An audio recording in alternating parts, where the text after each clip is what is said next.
Okay, so now I think it is recording, and we can, my colleagues will be supporting in admitting people because they are course, so we can start admitting people.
Yeah, once again, thank you everyone for joining us.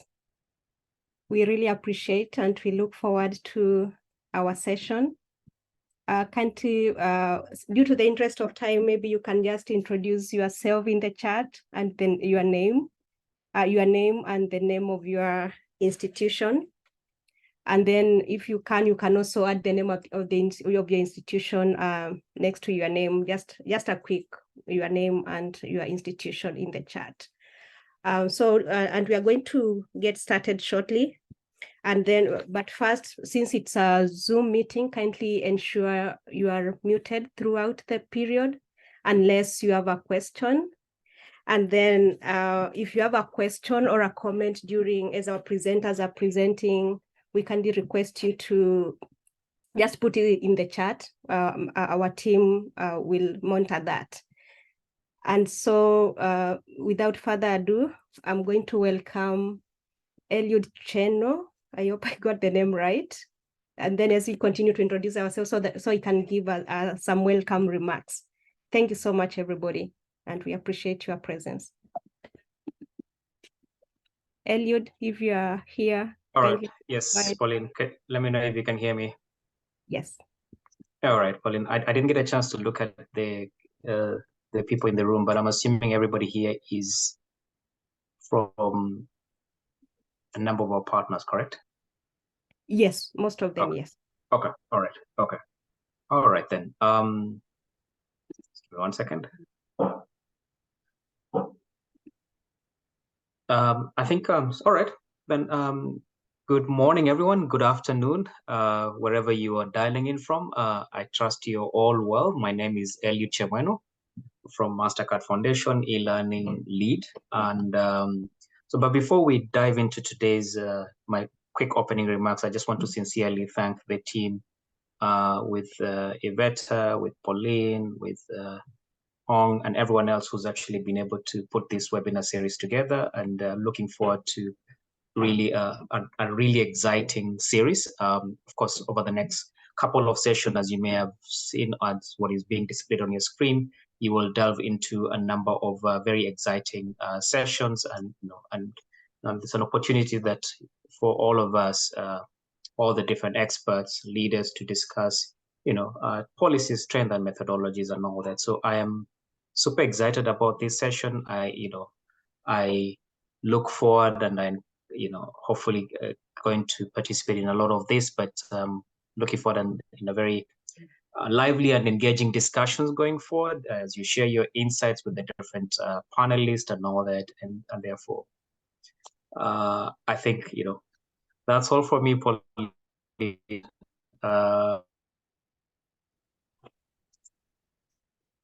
Thank you so much, Eliud. So we are going ahead to so that we can give time to our presenters who have done a lot of work to share their research learnings.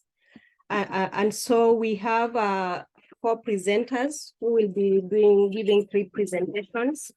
And first we have Dr. Juliana Namada, who is an associate professor in strategic management at the university, at USIU, which is United States International University in Africa, which is based in Kenya. And we have Dr. Godfrey Mayende, a lecturer and an instructional designer at the Institute of Open Distance and eLearning at Makerere University in Uganda. Then we have Mr. Courage Logan, who is a system analyst and head of management information system at KNUST. And last but not least, we have Benedict, who is an educator and instructional designer at USIU Africa, based in Kenya. So we are going to give each of them, we have 3 presentations, so we'll have about 5 to 7 minutes for them to share their learnings. And then once they are done, we will dive into questions from the moderators and also questions from the participants. And so the first presentation will be done by Juliana, and she'll be presenting the work that they did together with Benedict, titled Towards Authentic Online Assessment of Learner Performance, Case of USIU Africa in Kenya. The second presentation will be done by Godfrey Mayende, and also I would love to mention that he also did with I think other colleagues, around 4 other colleagues, and they'll be representing their team on Towards a guide for developing and delivering on content in online education in developing countries, specifically a case for Makerere University in Uganda. And the last presentation is a joint presentation between USIU and KUNST, which will be done by Courage and Benedict. And they also did with the other 2 colleagues. And they'll be presenting on Towards Best Practices in online content development and pedagogy, which is a comparative study of opportunities and challenges between the 2 universities. So we will have Juliana get us started. And Juliana, whenever you are ready, take us through. Thank you. Thank you very much, Pauline. Our study, myself and Dr. Bernadette, is on authentic assessment, a focus on USIU Africa, and a case of Chandaria School of Business. So in terms of introduction, I want to say that this study was motivated by the pandemic, when the paradigm shift changed and everyone started to do things online. Some things were semblance to teaching, others were mere aping or transitioning material without really understanding what online teaching was all about.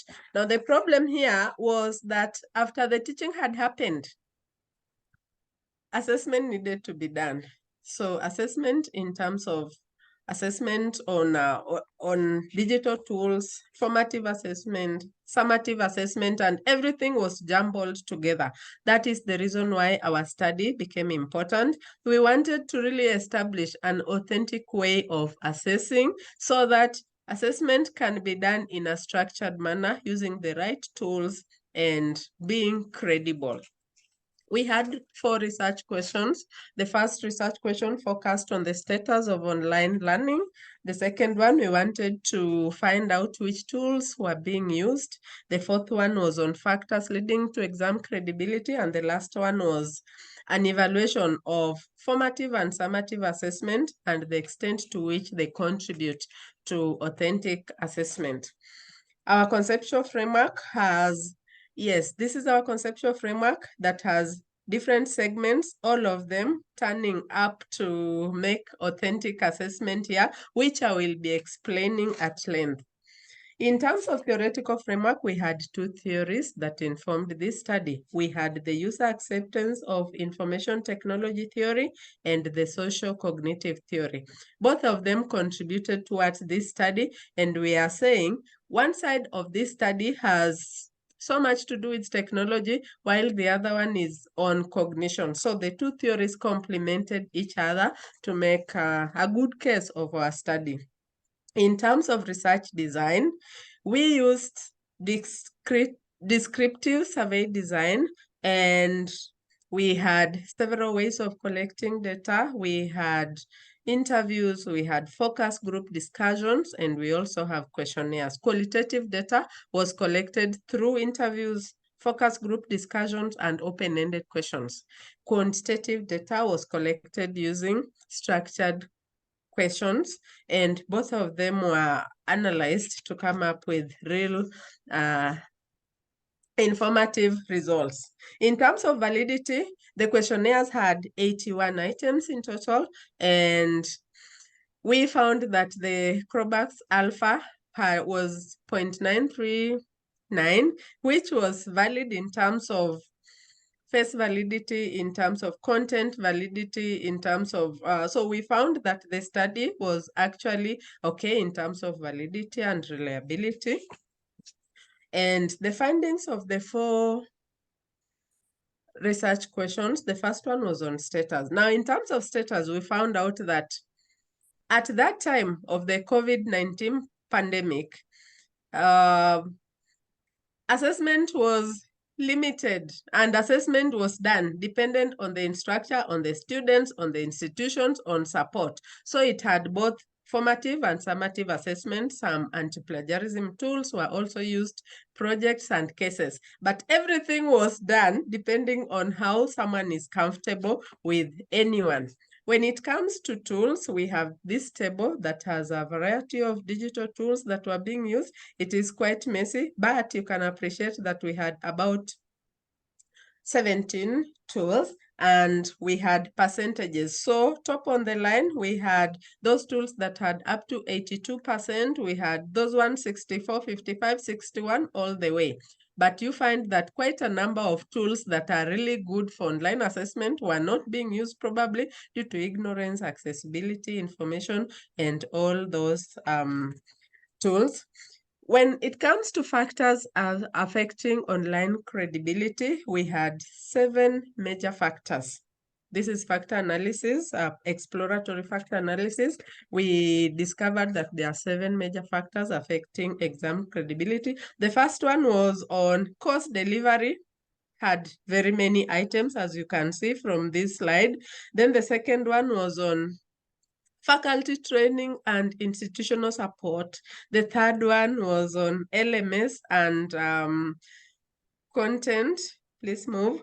The fifth one was on student-specific characteristics. The sixth one was on student environment and mastery of content. And the last one was on marking rubrics. So these are highlights of factors that really need to be considered by anyone who is attempting to assess online, because they contribute a bigger percentage to exam credibility. In terms of the last research question, we found that formative assessment contributes 49.5% of authentic assessment, while summative assessment contributes to 21.4% of authentic assessment. And when the two sets of assessment were combined, we actually came up with 65.4%. Now, given that we are seeing formative is contributing more, it has a more stake in authentic assessment. And in conclusion, first and foremost, from the analysis, we find that before a structured way, during the time of COVID-19 pandemic, assessment was haphazardly applied.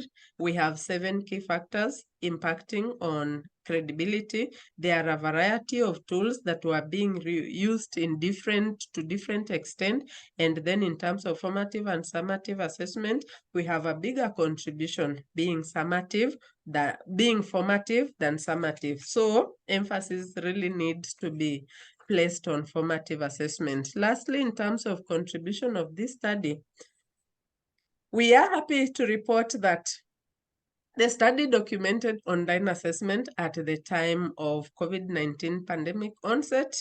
We also have now information as to how different digital tools were being used. We identified several factors. As you have seen, there are 7 factors that lead to exam credibility. And then in terms of authentic assessment, formative assessment contributes more. And now we were also able to establish indicators of authentic assessment. Thank you. Thank you so much, Juliana, for that great presentation. So now we will, please note your questions somewhere. We will ask them everything at the end once we have our 3 presentations. Now we are going to move to Godfrey. Please take over, Godfrey. Yeah, thank you. Thank you very much. Our study, which we did with 4 others, I think one of the person is also here. Arthur Mugisha is attending this session towards a guide for developing and delivering content online in higher education developing countries, a case of Makerere University. We planned to make this presentation in a certain outline. That is introduction, methods, and some findings, because it was really, the time was very small. And then we can go on. Many higher education institutions in developing countries are struggling to develop and deliver content online. Even those that are saying they are online, you realize that their learners are not having very good experience on the courses that they are teaching within the learning management systems that we have. This was evident during the outbreak of COVID-19 pandemic, where we almost closed down shops because we were trying to find how do we survive, how do we manage, how do we teach learners who were not physically there. So the study therefore aimed at suggesting guidelines for contextualized development and delivery of online content within higher education institutions in developing countries, with particular focus on Makerere University, so that to get to see how can we,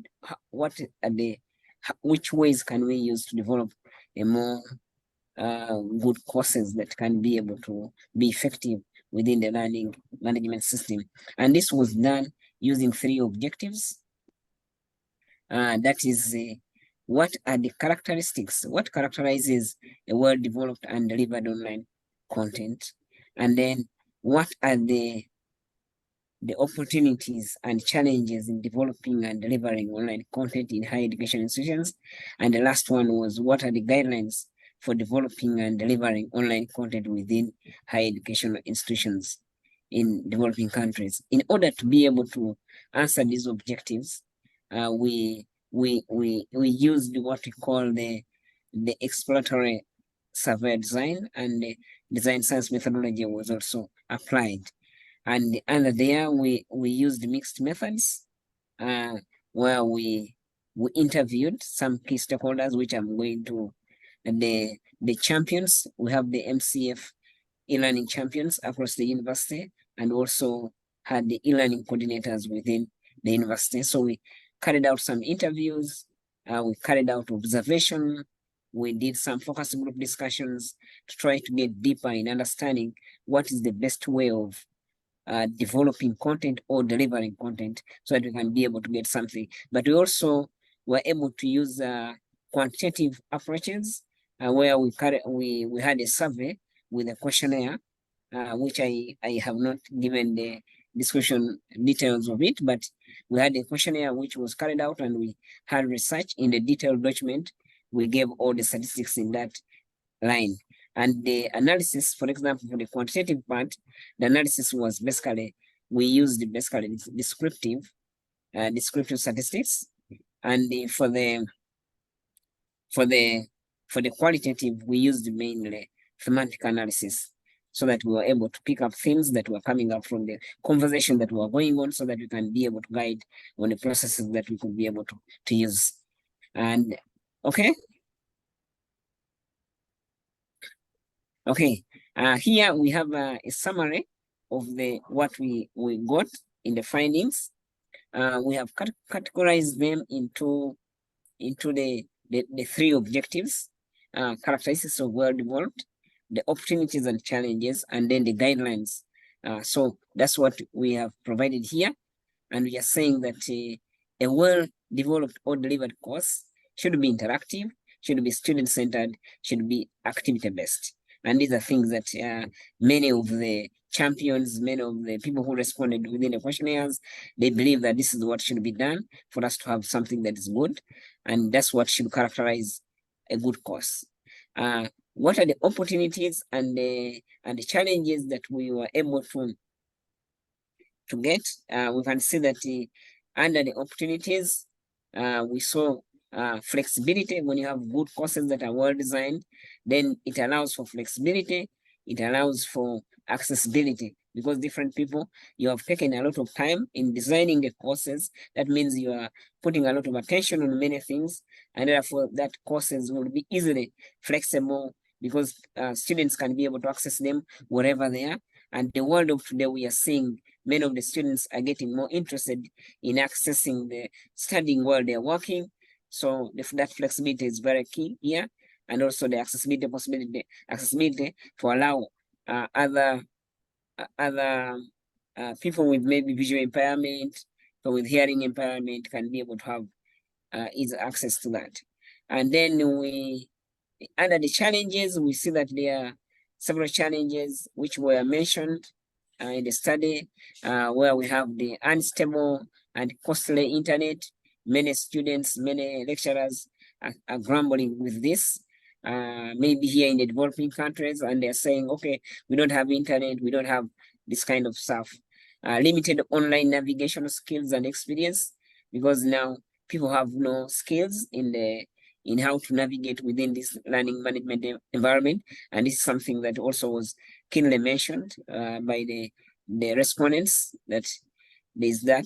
And there is also delayed feedbacks.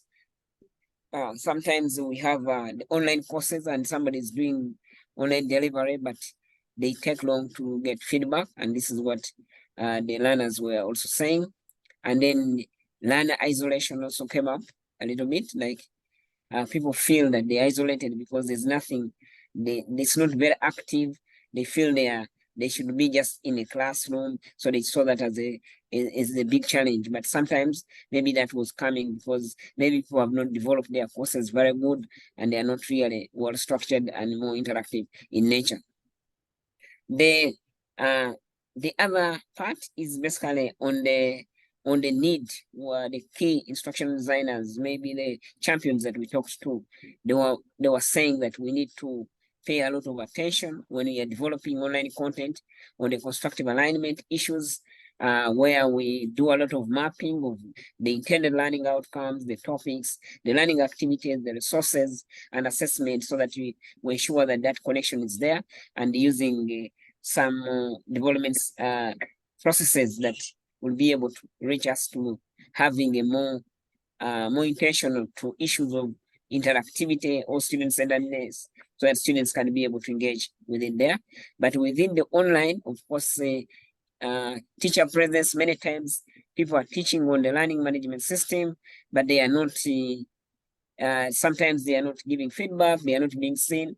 So it's also something that they said someone needs to be seen.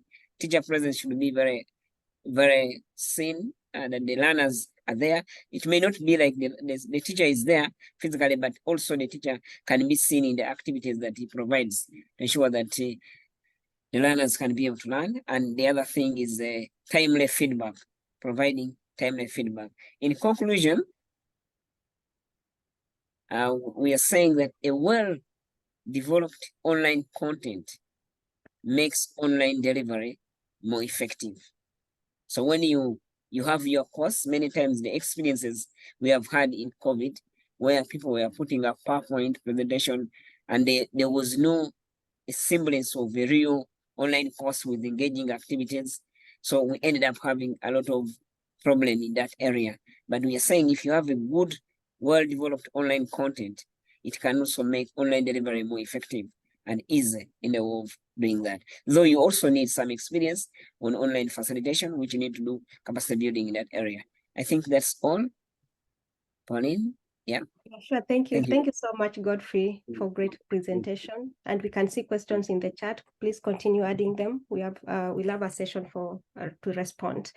Then last and not least, we'll have the final presentation done by Courage together with Bernadette. So take over, Courage. Thank you very much.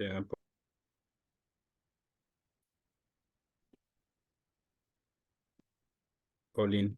So hello everyone. This research, the title of the research is Towards Best Practices in Online Content Development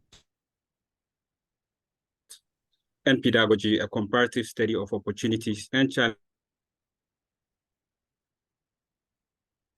challenges in USIU, Africa, and Pauline, if you can help me. Courage. And sorry, I think your internet is not super stable, so you can put your video off if that would help. Thank you.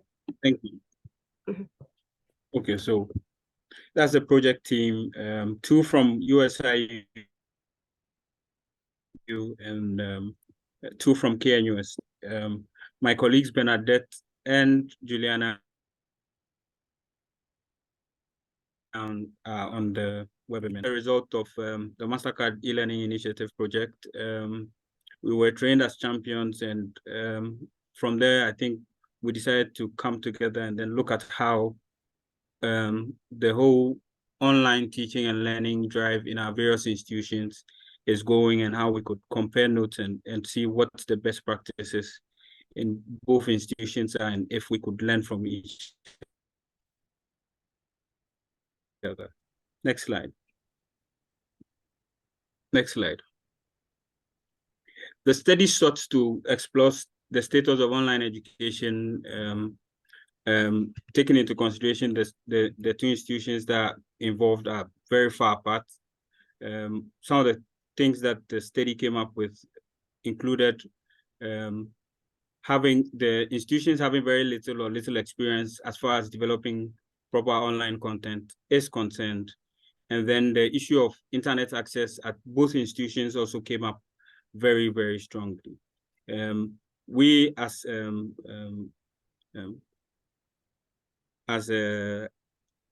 people who undertook the study believe that this presents opportunities for both institutions and even other institutions in the country to actually improve online learning.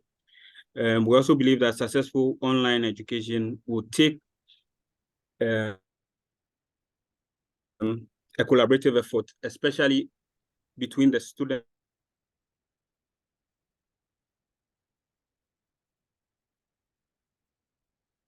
teacher, and then even some government and other regulatory bodies, if online teaching and learning is going to take root in our various institutions. Our research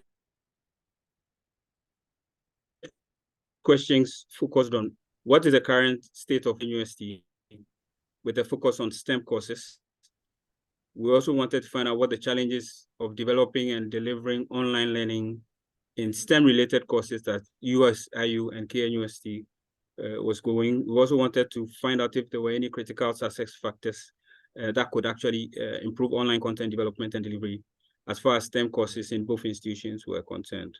We also looked at opportunities of developing and delivering more effective online content for students and learners in general. Next slide. We adopted an exploratory descriptive design with a focus on a cross-section of faculty because at KNUST, for instance, the colleges were made up of a number of departments as compared to USIU. So we needed to be purposeful in selecting faculty across the departments and the fields so that they could, our study could represent them amply enough. So at USIU, the total number of sampling population we actually drew a sample from was 40. We did 32, and then at the university we had about 461. We also surveyed some students just to triangulate the learnings or whatever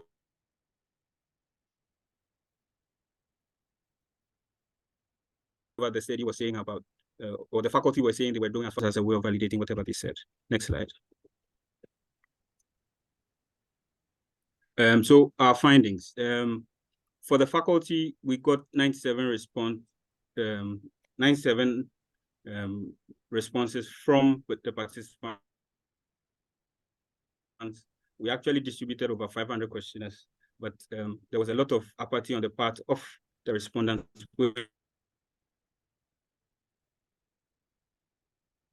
Which we actually improved that going forward because we perceive this as a benchmark. I think USIU will probably do the same going into the future. So from that, 33% were faculty from USIU, and then 67% were from KNUST. Both use mainly Moodle, and the USIU use mainly Blackboard. Back, please.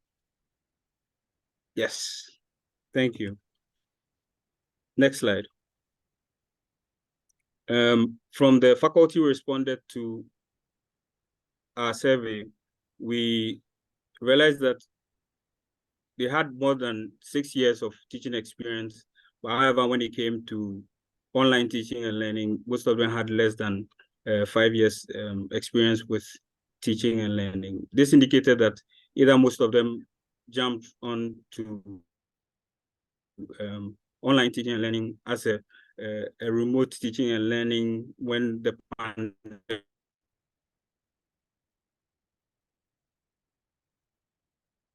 pandemic hit, and therefore they lacked various capacities and abilities in.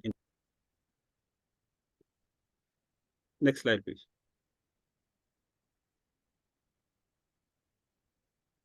So the STEM distribution of faculty who responded to the survey, we got a few from non-STEM, but majority of them were actually from STEM background. Next slide.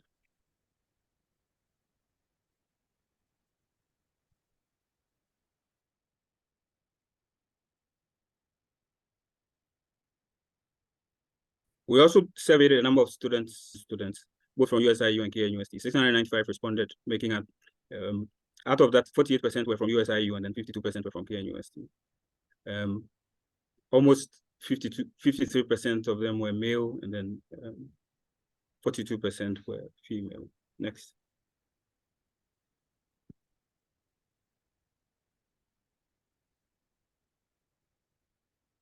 For the students, we also found out that a lot of them were within the age range of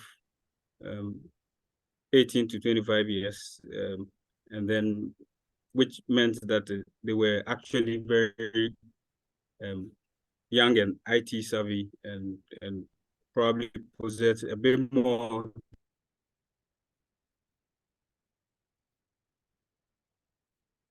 digital skills than the faculty. Actually, first years, while a very good majority were either in their second to fourth years. Next slide.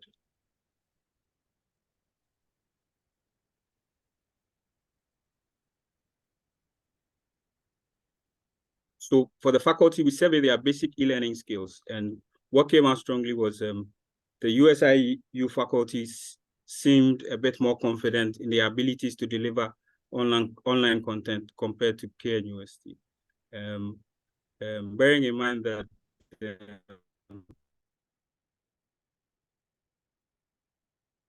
KNUST faculty actually, they were a bit more hesitant with dealing with large classes online as compared to USIU, where the student population was a bit smaller. But all in all, we reckon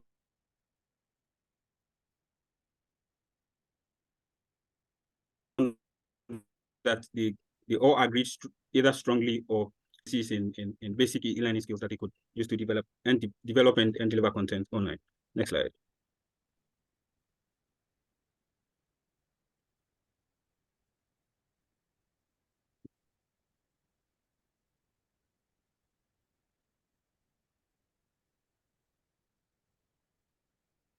For the students, when we survey the students for their digital skills, we realized that a lot of them needed training to acquire a lot of them actually had already, but as universities that are on this online learning drive, we reckon that no matter the percentage that do not have the skill, we need to pay attention to it. And for us, 30% was a lot, and we reckon that we needed to actually pay attention and then look at how we're going to continue building the capacity of students to be able to be better online learners.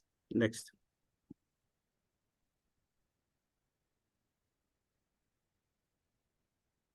So we also survey the students to find out the status of online content delivery and development.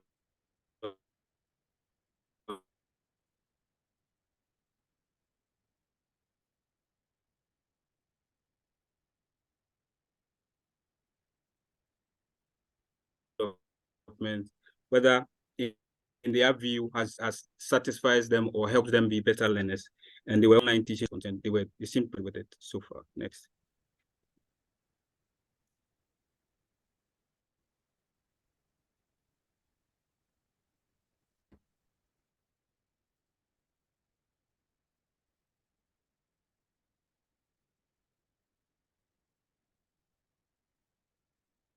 Sorry, we apologize for the issue with the internet connectivity, and I think Kare just dropped. Benedict, I think you're here. Can you take over? That's okay. Yeah. Okay. So I'll just continue with this slide. Okay, he's back. Or maybe you can continue since his connectivity is not good, then you can finish the others. I know you did this together. All right. Okay. So hello. Okay, hello. Yeah, we were thinking of having Benedict continue. We are missing you a little bit. Sorry, the internet has been terrible today. I'm just wondering why. Sorry about. Okay, so, maybe we can have Benedict finalize the rest of the part, if that's okay. Yes. Okay, that's Benedict, okay. go ahead. Okay. All right. So we saw that both institutions, both KNUST and USIU Africa, need to pay attention to some parameters to improve content development. For example, they need to help faculty with the use of the LMS in order to develop quality online learning. They also need to help faculty with visual graphics, different ways of presenting information in the LMS, and they need to help faculty with instructional design elements, basically, to have good content development. Next.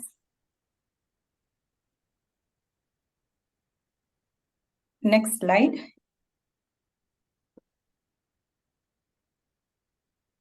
There are still areas that stand out as possible challenges, and we established quite a number of them. And then the responses further indicated that there are many success factors that can be improved for quality online content development.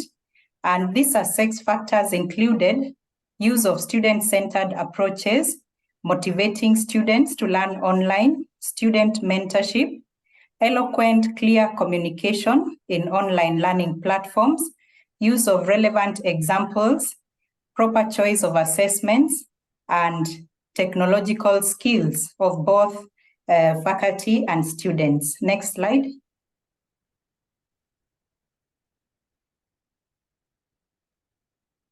Both institutions also, we discovered, need to pay attention to these parameters in order to improve content development, orientation of students, reliability of internet connectivity is a real issue in the African continent, use of the right digital tools, prompt provision of feedback, reminders for assignments, due dates, use of announcement tools within the learning management system, opening up to diverse views of students, and more or less trying to cater for their needs as much as possible in online learning. Next.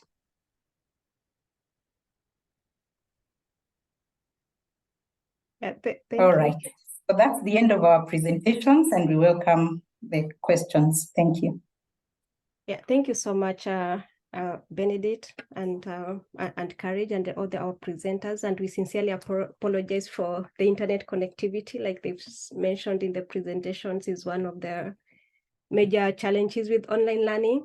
And so we are going to move on to the questions and answer. And I can see we have a couple questions already in the chat, but as we prepare for those in the next few minutes, I would like to get us started. Maybe let me stop sharing the screen so we can see each other. And so I'll like to get us started just with a few questions first. And my first question will go to Juliana. You mentioned you talked about authentic assessments.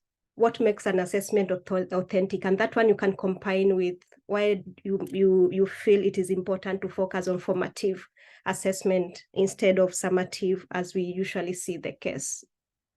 Yeah, thank you. Thank you, Pauline.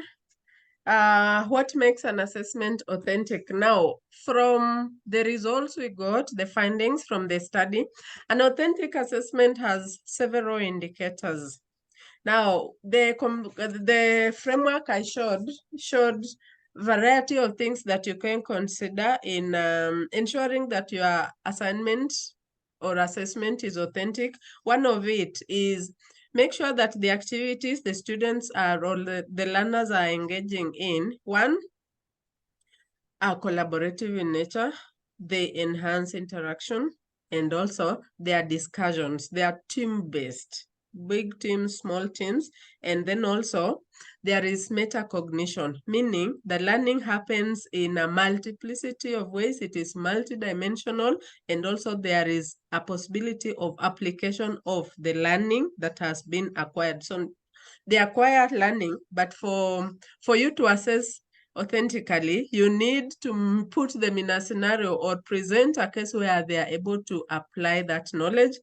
And also a combination of both formative and summative assessment. So we are not saying that you can get away with one and replace.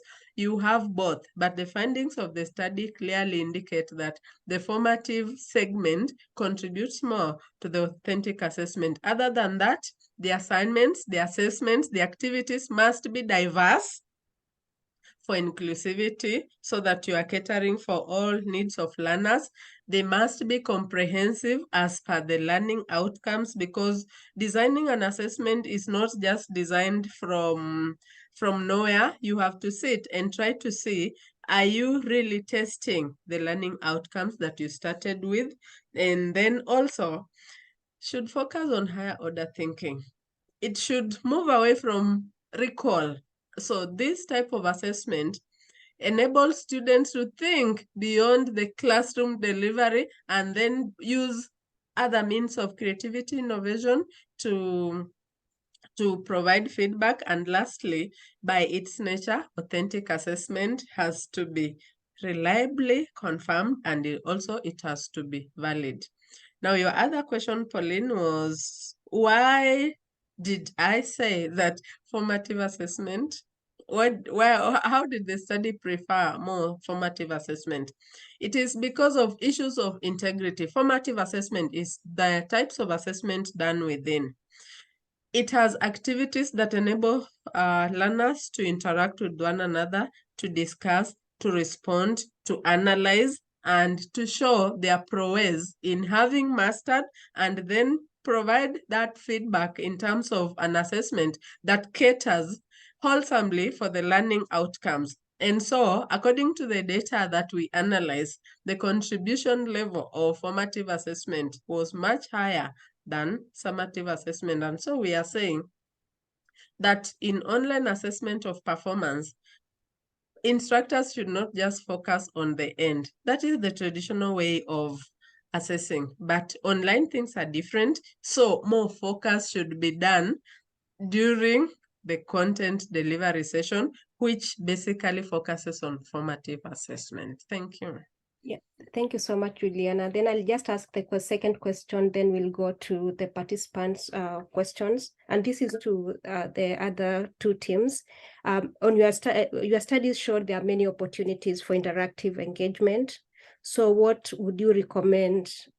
What would you recommend for this to be done so it can happen in our institutions, especially in developing countries? How can institutions build capacity to ensure interactive and engaging content?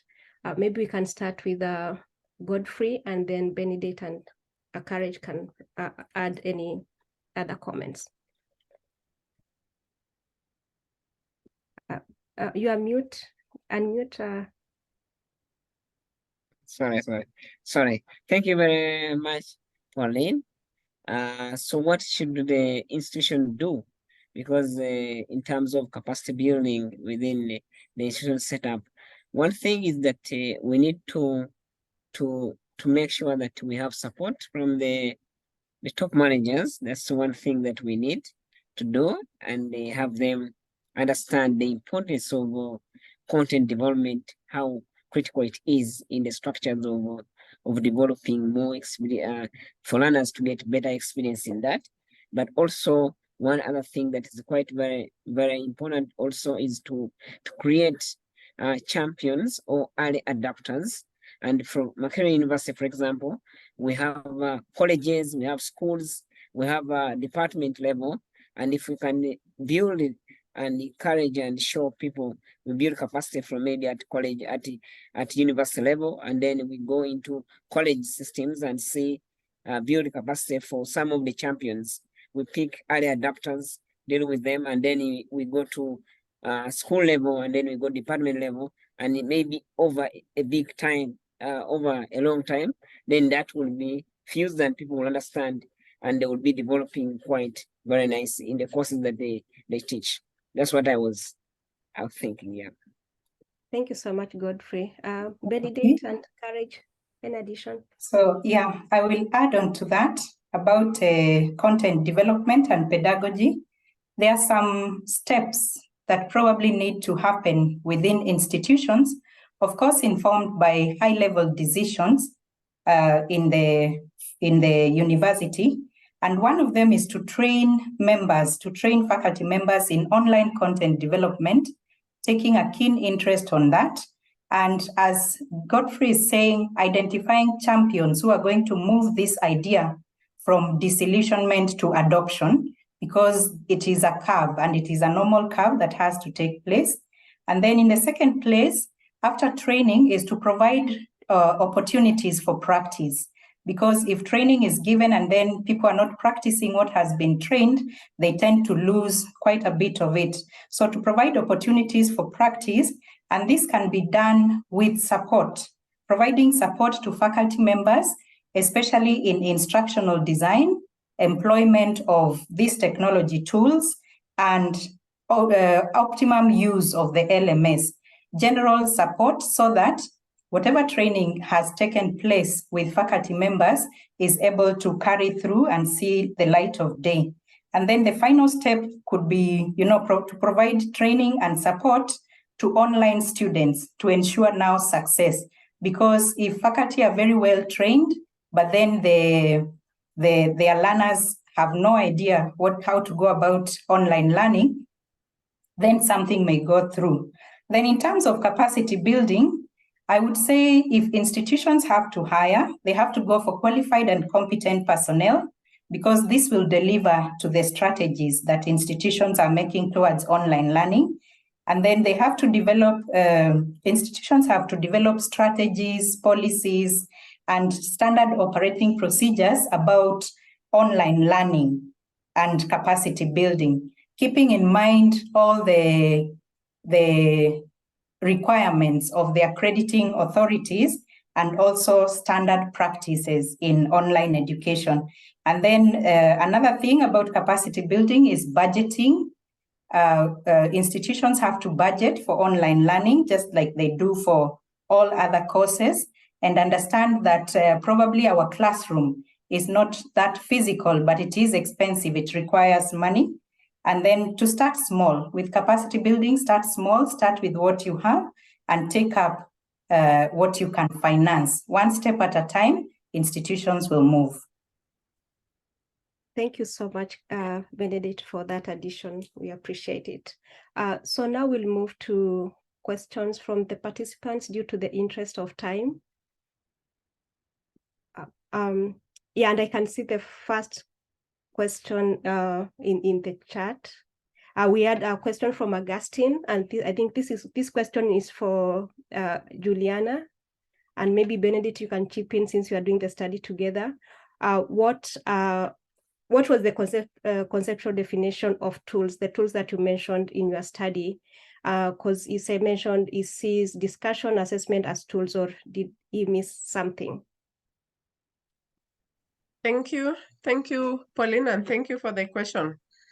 The question about tools, actually, in our study, we did not study tools, we studied digital tools. So I am not sure whether I missed out the bit of digital. We were so specific. It's not tools per se, because one, it's very general and could be ambiguous. We narrowed it down to digital tools. So I am not sure whether the question focused on tools in general or digital tools. If it's tools in general, we actually did not focus on tools, we focused on digital tools, focusing on those technological tools that can be used to teach, to assess, and also to provide feedback in an online engagement.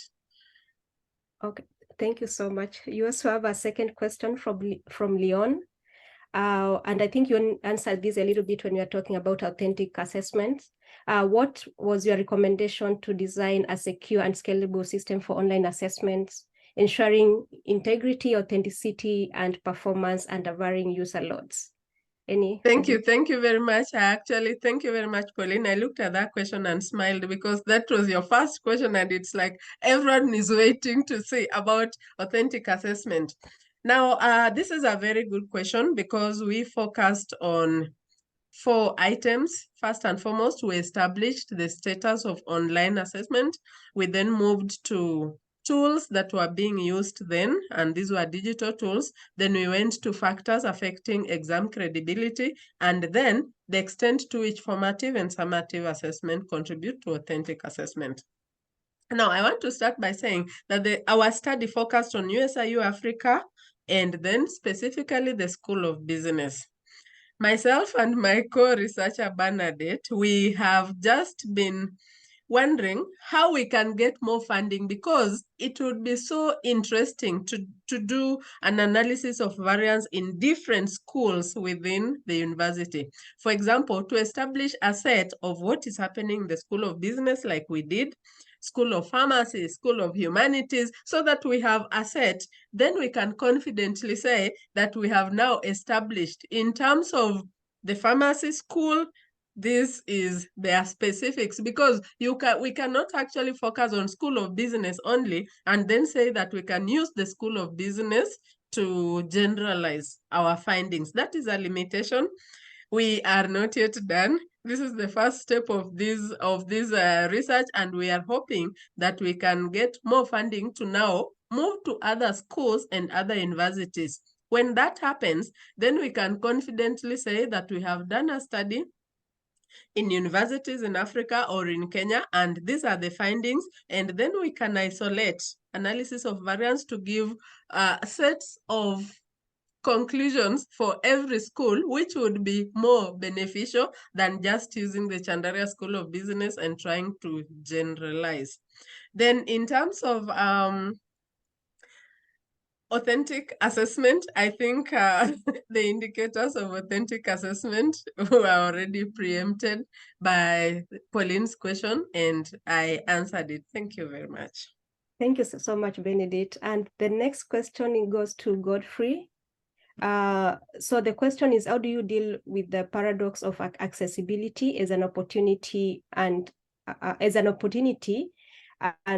example, due to unstable and costly internet, lack of devices as a challenge? Like, how do you deal with accessibility given all these many challenges and also issues of digital divide in developing countries?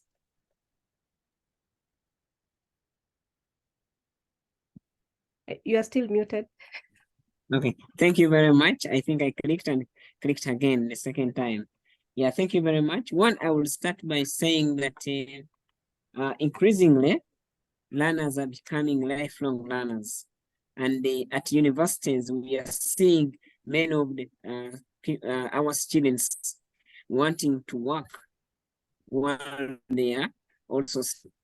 So I am looking at accessibility in terms of creating opportunities for the learners to be able to engage, to be able to study while they are very far away from that. But there are challenges, of course, as we have said, challenges of unstable internet, costly internet is a big challenge.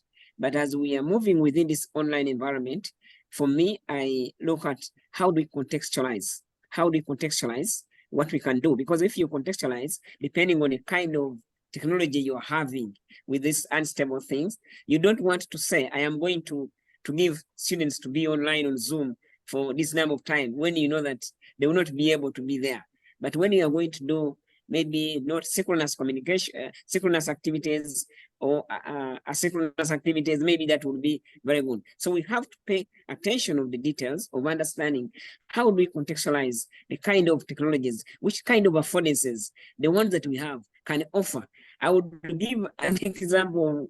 One time I was teaching a course, but I don't know whether, which was students who were a Bachelor of Education here, external. And I wanted to get in touch with them while they were away. And it was really very complicated because they didn't have connection to the internet, but they only had mobile phones. In our country, they call them the case series. That the small mobile phones without any connection. So what I did was I wanted to contextualize how do I engage the learners while they're away.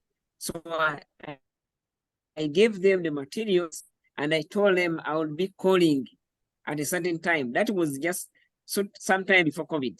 I would be calling and then asking you, because every week we would have an activity and I would call and you tell me what you answered randomly.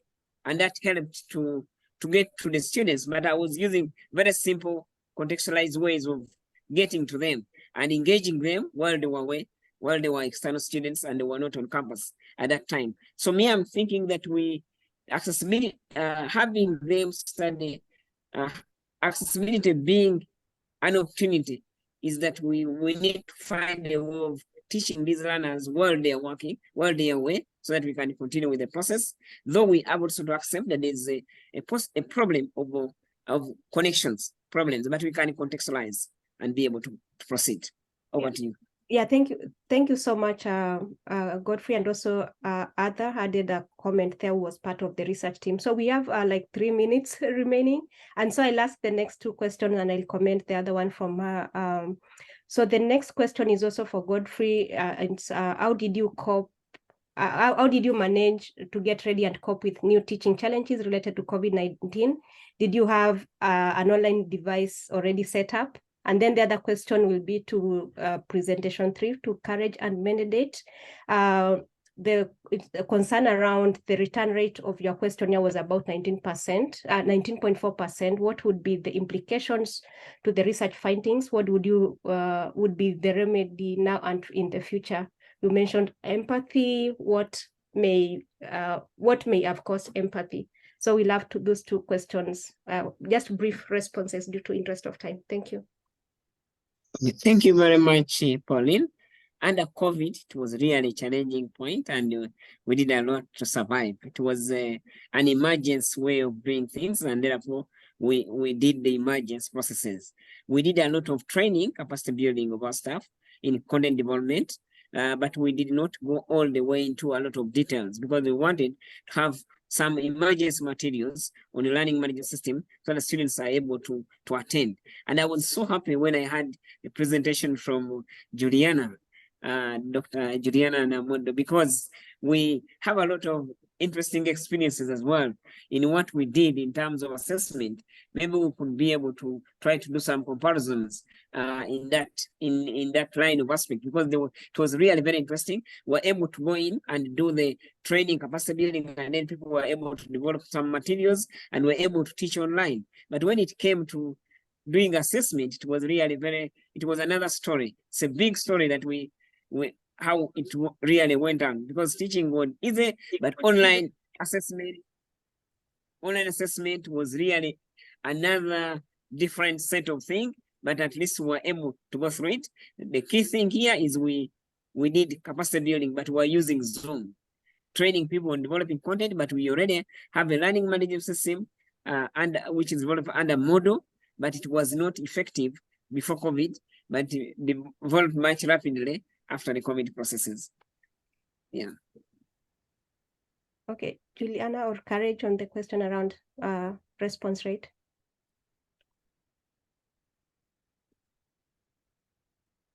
Okay, I can take it. Okay, thank you very much. I'm going to try again. I hope my internet.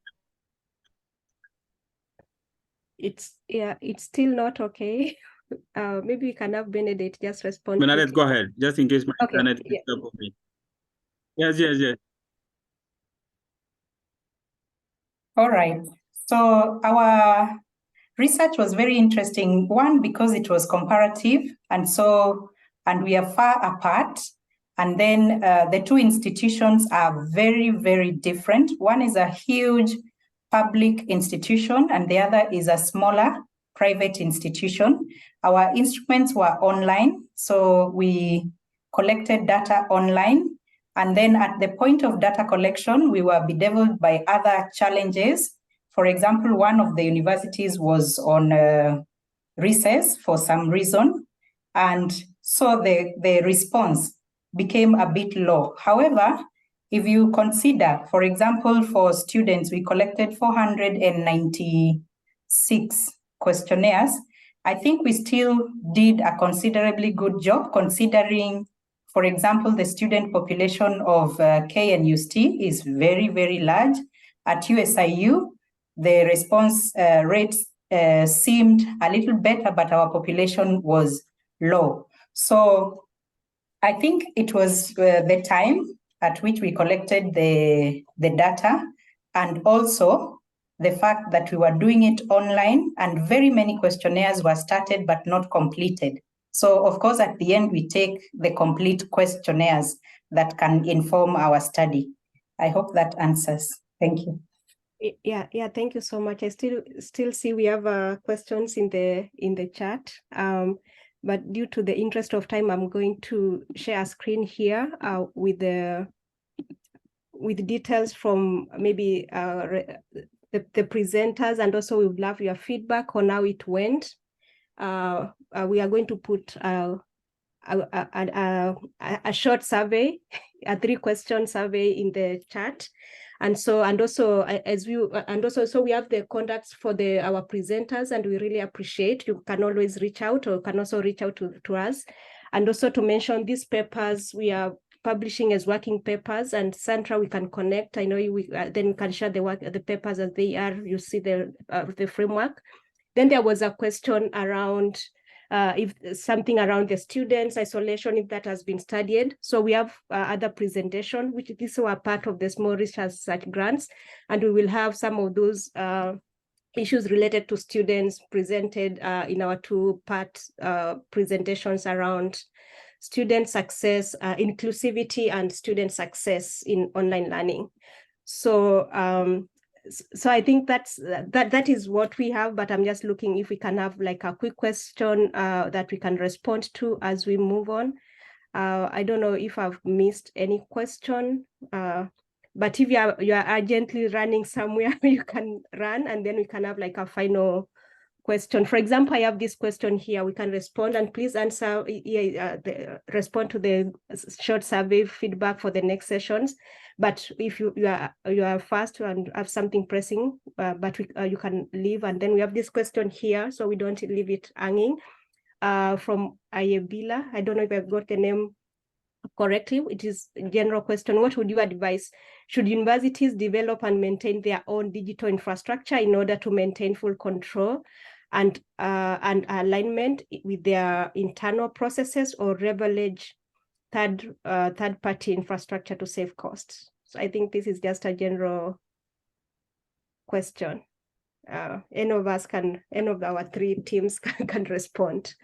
What would you recommend?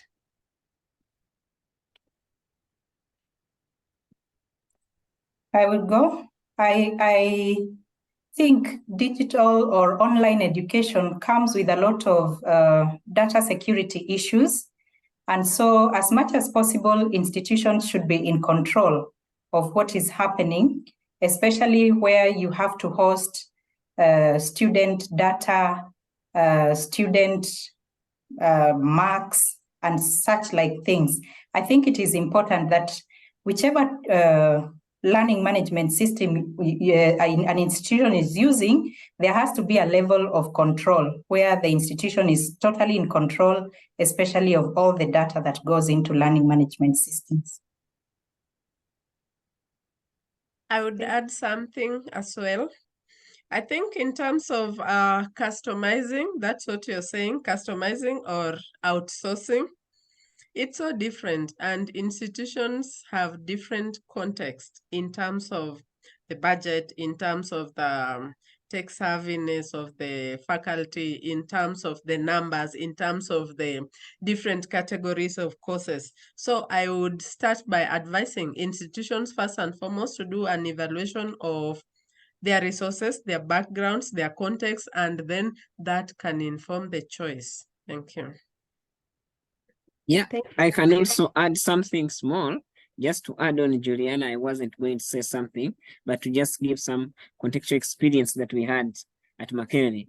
We know we started by using the Blackboard software, but along the way, because any user that was coming on board, the cost was becoming as high as was just skyrocketing every day, because the number of students that we have at Makerere is big, and therefore we had to abandon it, and then shifted to, because of the money aspect, and shifted now to an open source platform of Moodle, which we are now using. But of course, we lost something, because when we were transferring from the Blackboard software and going into Moodle, there are some people who were lost along the way, because they were not interested in now learning a new platform, because they thought that now this other one is going to also get problems along the way. So we have now persisted and consistently now using the Moodle platform, and we think that that's the way we have to move. And a good thing, we have seen many institutions across border also within a Moodle environment. So we are working with that. Over to you. Yeah, thank you so much, Godfrey, and everybody else for your responses. And the last question, although I have seen Courage, you've added comment in the chat. It was a question about, in your perspective, what can teachers at KUNST do to help them be effective? Is there anything you'd like to add, if the connectivity can allow? Okay, so thank you very much.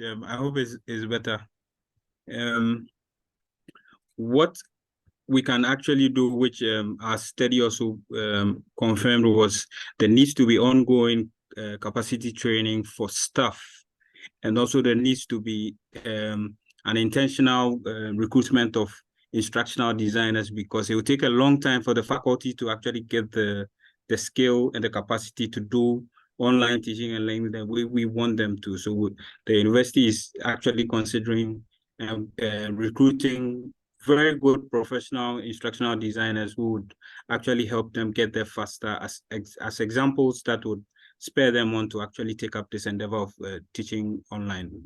I don't know if that works. Yeah, thank you so much. Yeah, that was clear.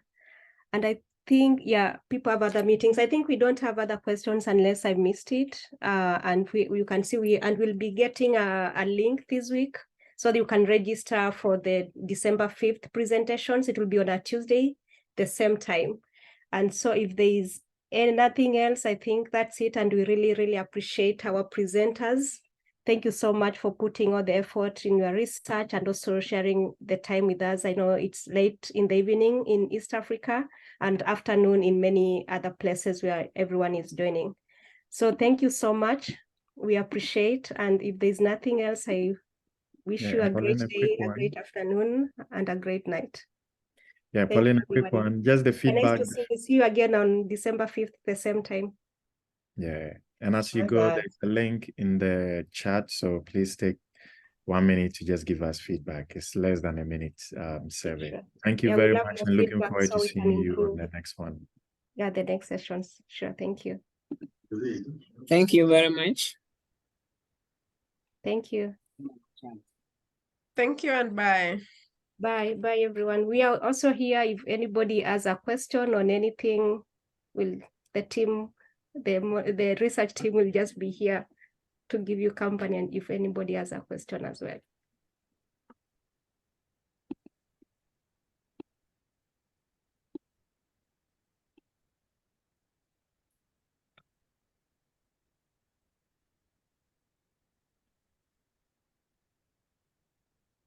Also, for the research teams and the presenters, if you have time, if you have some time, please feel free to do the survey as well, so that we can share feedback among us. Congratulations to all of us. You did a great job. We are so proud of you. And we have so many good questions today. Yeah, they were good. I really loved the session. Thank you. You said we are also going to fill the survey. Is that what you said?